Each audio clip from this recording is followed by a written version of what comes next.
With the US pullout, can Israel create an environment to satisfy the regional players?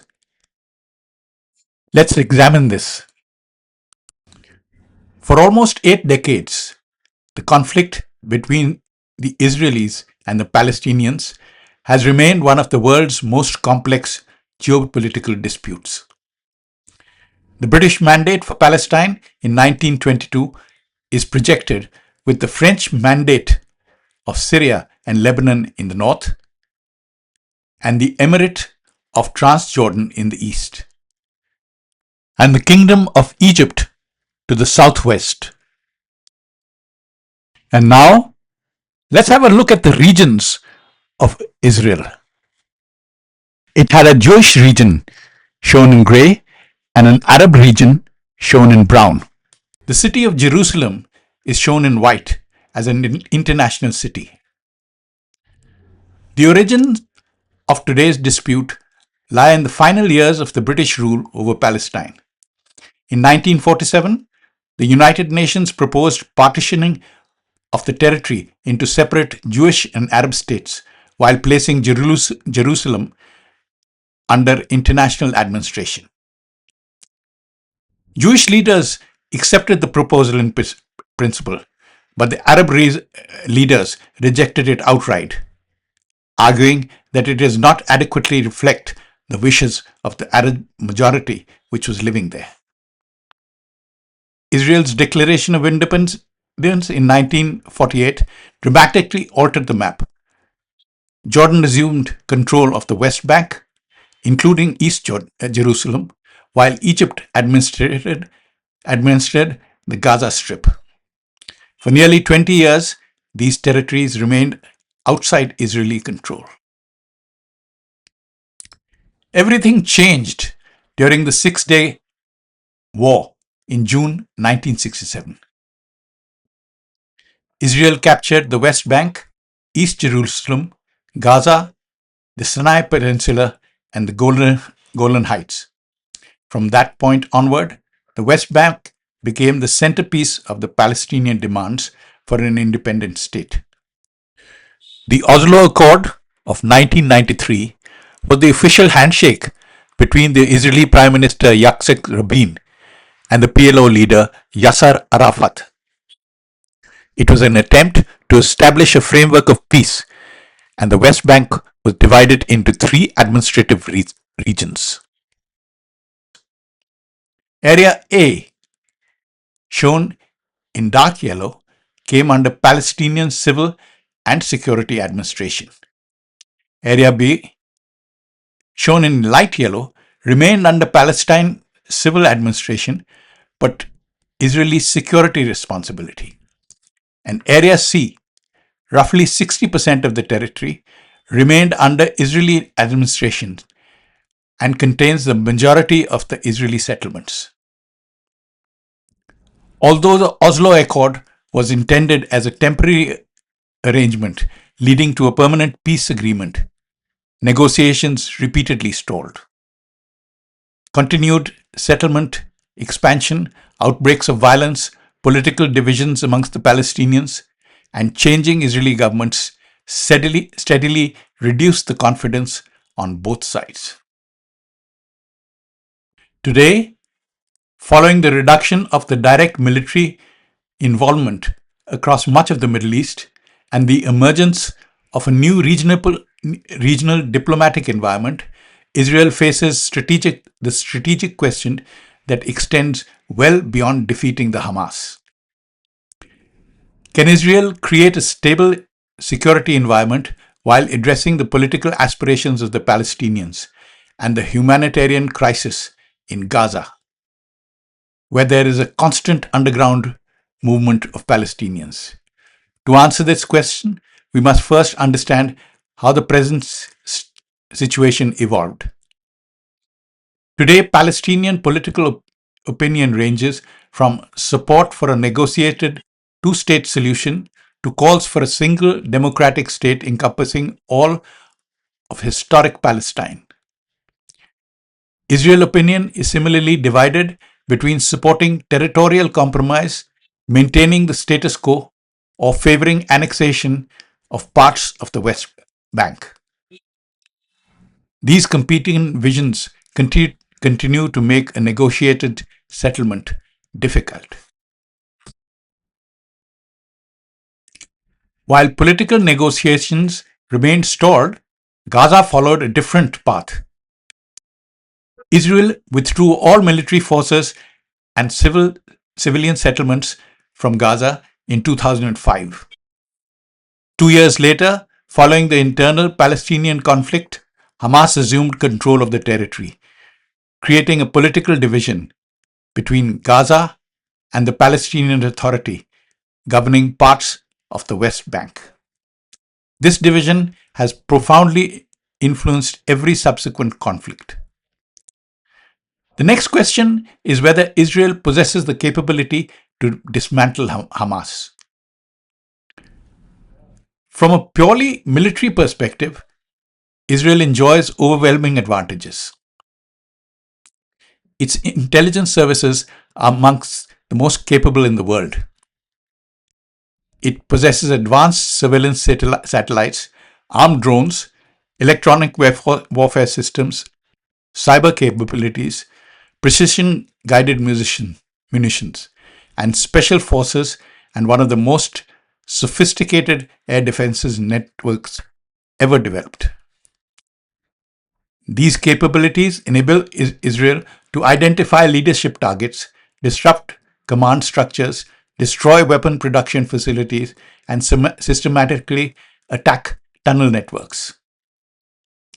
However, history demonstrates that military superiority alone rarely eliminates ideological movements. The Irish Republic Army survived decades of British security operations. The Taliban eventually returned to power after 20 years of conflict. The so-called Islamic State lost most of its territory but continues to operate through dispersed networks. Similarly, Hamas is not only an armed organization, it is also a political movement and social network with local support structures that have allowed it to regenerate after previous military campaigns. Consequently, Israel can substantially degrade Hamas as an organized military force, but completely eliminating the movement would be considerably more difficult unless the political and social conditions that enable recruitment are also addressed.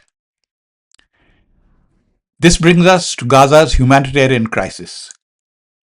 Years of conflict have left extensive damage in the housing, hospitals, school, water systems, and electricity infrastructure. Reconstruction will require enormous financial resources, secure access for humanitarian agencies, and effective local governance. Several possible administrative models have been discussed by regional governments and international analysts. One option would be for the Palestinian Authority to resume administrative responsibility. While this would enjoy international recognition, it faces questions about local acceptance and governing capability. The second possibility would involve an Arab-led transitional administration, potentially supported by Egypt, Jordan, and the Gulf countries. Such an arrangement could provide regional legitimacy while reducing direct Israeli involvement.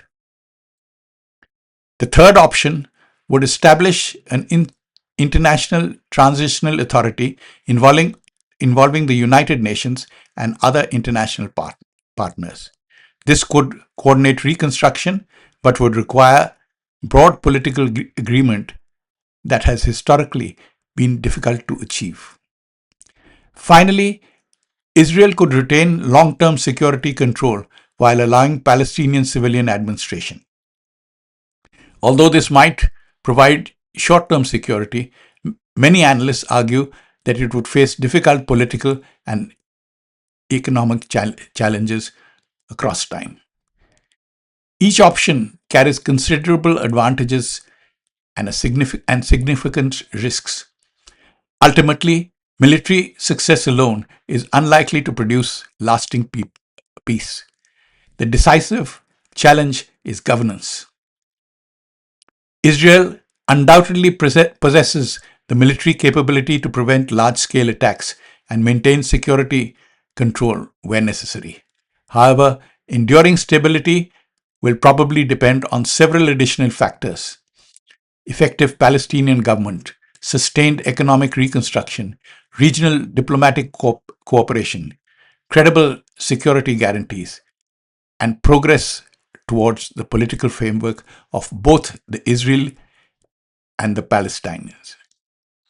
Without those elements, cycles of violence are likely to continue regardless of the battlefield outcome. The Middle East has entered a period of profound geopolitical change.